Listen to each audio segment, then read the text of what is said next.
The year was 1984.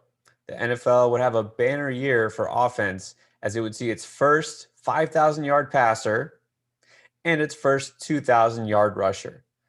Who were the greatest of the offensive players and who would have made up the all-fantasy team in 1984? Let's break it down position by position for 1984's all-time fantasy team. Now, fantasy football wasn't very common still in 1984. I know, historically speaking, 1962 was recorded as the first year where a fantasy football league was formed. But let's just be realistic. Not many people knew what it was or were really involved. Had you played in 1984, though, here are the guys that you definitely would have wanted. Now, let's start with the obvious, the quarterback position.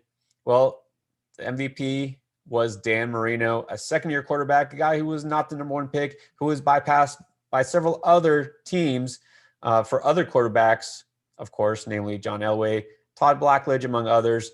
But Dan Marino would go on to record an amazing season, the likes of which the NFL had not seen at that point. He threw for 5,084 yards and 48 touchdowns. At that time, the first quarterback to throw for 5,000 yards, and only 6 quarterbacks since that year have even done it. Drew Brees, of course, doing it multiple times. But again, from 1984 to 2020, only 6 other quarterbacks have recorded that amount of yardage. He averaged 318 yards per game, which is basically the same as Pat Mahomes did in 2018. And yet he did it back when it was still a league dominated mainly by the run offense.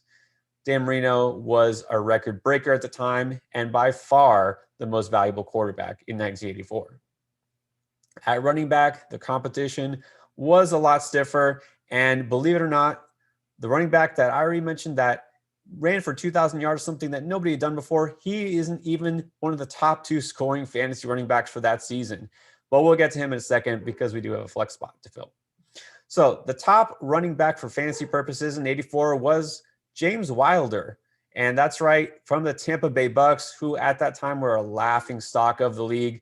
The Bucks were 2-14 the year before, so you wouldn't blame anybody if they didn't really have their eyes on Wilder as their main running back. But they at least managed to go 6-10 that season. Wilder had over 2,000 total yards, winding up with 2,229 and 13 touchdowns. So a lot of this was due to volume. Of course, the Bucks struggling to pass the ball. They ran through Wilder and passed it to him quite a bit. He totaled in that season 407 rush attempts, 407 rush attempts, and 492 touches. That's something that you can't even imagine these days.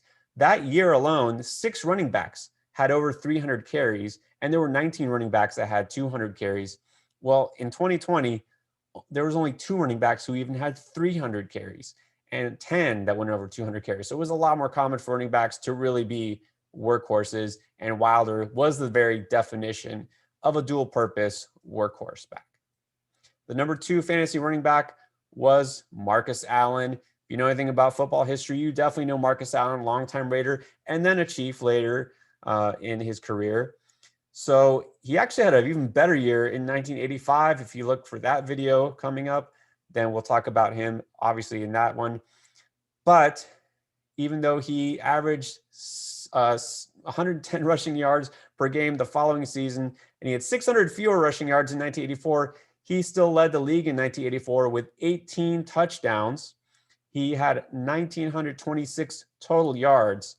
And here's the main thing. If you played fantasy playoffs back then, again, only 16 weeks back in those days. There wasn't a week 17. There weren't buys. So in week 14, he had 165 yards and 3 touchdowns. In week 15, 149 yards and a touchdown. So he was at his strongest at year's end. Now let's get to the receivers. I think it stands to reason that for a quarterback like Marino, who threw for 5,000 yards, maybe one of his receivers was pretty valuable. The main guy, of course, was Mark Clayton. The Marx brothers were Clayton and Duper.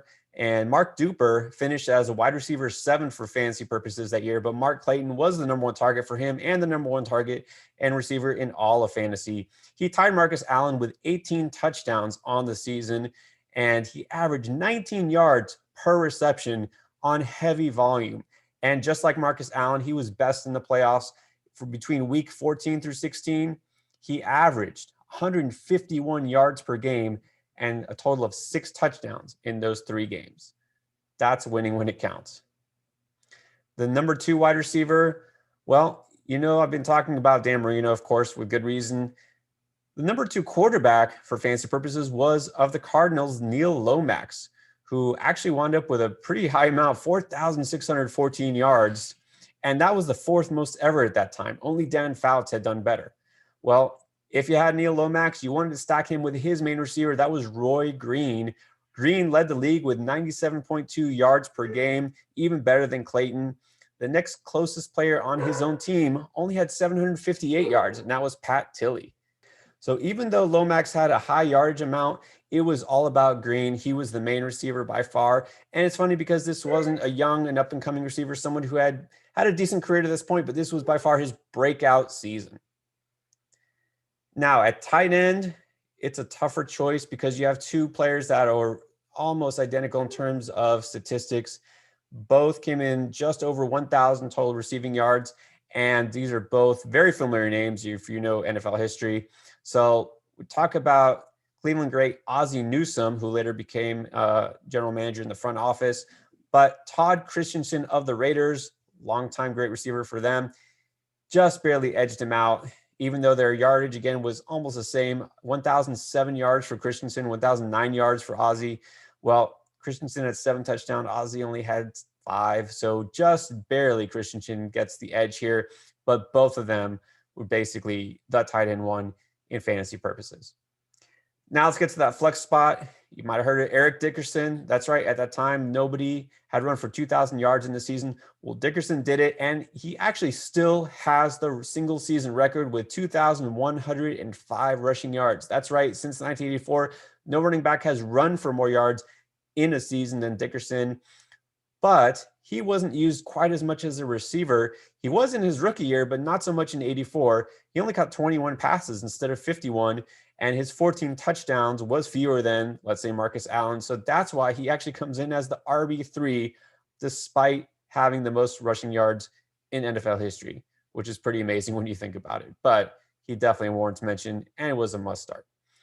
At the kicker spot, well, you have to have a kicker, right? So at that time, no surprise, the Super Bowl champions in 1984 was the San Francisco 49ers, and their kicker was Ray Wersching. He was second in the league in points, and San Francisco was second in the league in total points and yardage. And so having Wersching was weekly absolute money in the bank, the leading kicker for fantasy purposes. And the defense, a little surprising here, the Seattle Seahawks, led by Defensive Player of the Year, Kenny Easley, future Hall of Famer. He was Defensive Player of the Year. He had 10 interceptions on the year and led the Seahawks. Even though the Bears team, which was just a year away from their own Super Bowl and dominance, of course, that Bears 85 defense, possibly the greatest ever. Well, in 84, they led the league with 72 sacks, which is ridiculous.